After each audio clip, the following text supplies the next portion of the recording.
guys are nice. The guys are great. Staff's great.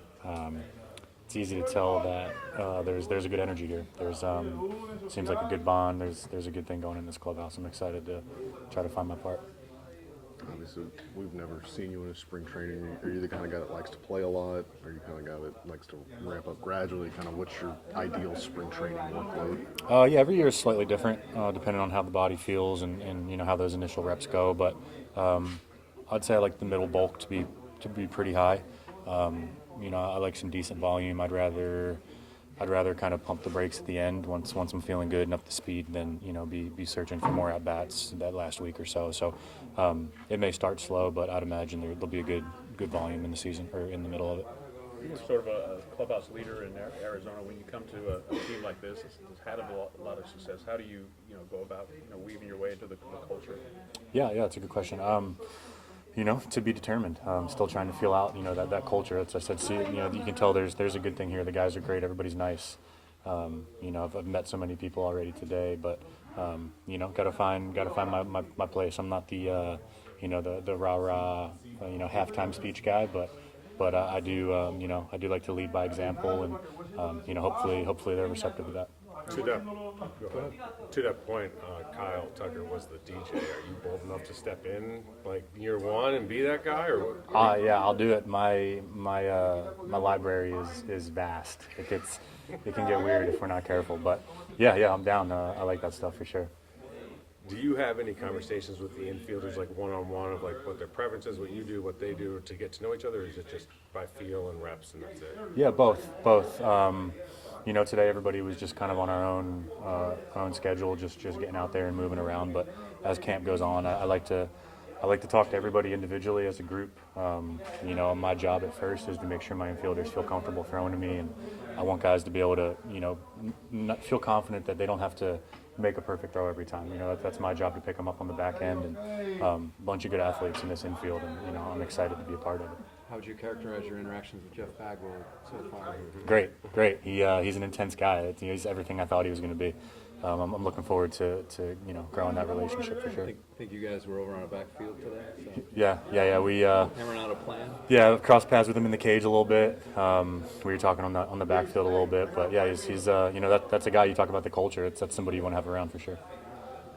Like number of at bats you like to get in the spring, or like in-game at bats, or I don't really put a number on it. Initially it's like whatever, you're playing 5 innings, 7 innings, and then if it's 3 at bats, great. Some games you ask for another one, but I think between the lives on the backfields, usually the number of at bats is never an issue. That comes pretty quickly.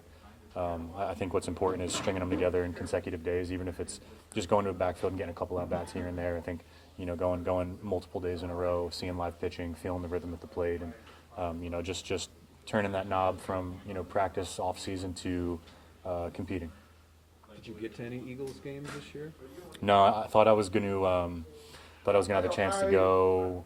I forget. I was traveling. I went to PA to visit my mom, and they were in town, and I almost snuck over there. But yeah, I was a bad fan. I didn't do it. Where'd you watch Super Bowl? Just at home? Yeah. I was in South Carolina. We had a little Super Bowl party, / going away for the season party. It was good. Had all the friends together. Are you one of those guys already talking repeat, or? Yeah, always. This next year's our year. I'm curious about what's going to go on at second base here with Altuve taking some balls of left.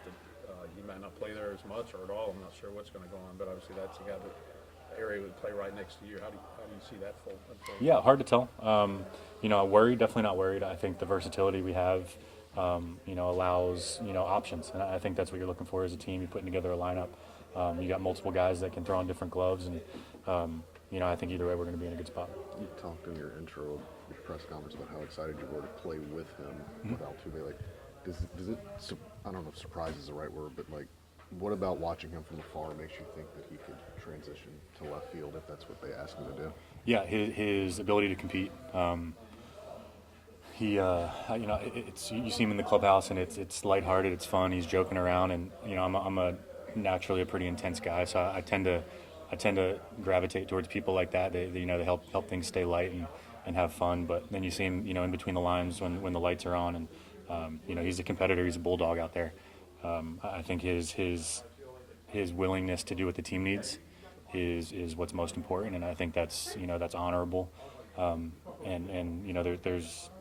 There's no doubt that he'll be able to succeed and thrive in any role that he needs.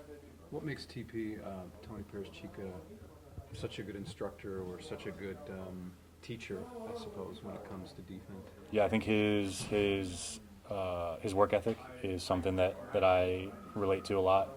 He'll get us out there every day for ground balls. It's consistency. Doesn't have to be high volume, but we're going to be out there every day working. And then after that, it's attention to detail. It's the small things.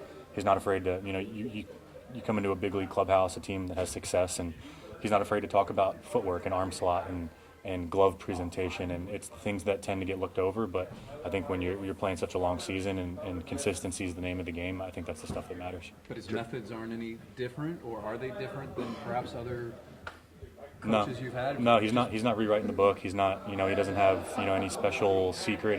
It's his willingness to work and put in the reps. And, like I said, his ability to pick up something small. You'll see him on flights watching video, paying attention to shift alignments, like just knowing where guys need to be. And I think at the end of the day, when the game starts, he trusts us. If we feel something, he's okay if we shade the line or shade a gap, if we feel something out there based on what we see. Joe has talked about one of the reasons he hired him because of base running and the way he preaches base running. Kind of, you had him in Arizona for so long. What is his kind of base running philosophy, and how do you think that'll translate here? Yeah, it's smart. He knows when to take a chance. He knows when to send a guy. He knows when to, hold a guy up and let Alvarez hit. It's knowing when to take a chance. It's knowing when to keep the inning going and keep the momentum going and letting your guys drive in runs. But his ability to control a game from the third base box it's fun to be a part of. As a visiting player, did you like coming to Houston? Yeah, great. Always a great energy, fun place to hit. The crowd, even if you're on the other side, the crowd's always great.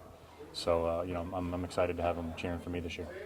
Did you get any barbecue after your press conference? Or No, we actually went right to the airport afterwards. I'm still in the research and development phase for sure.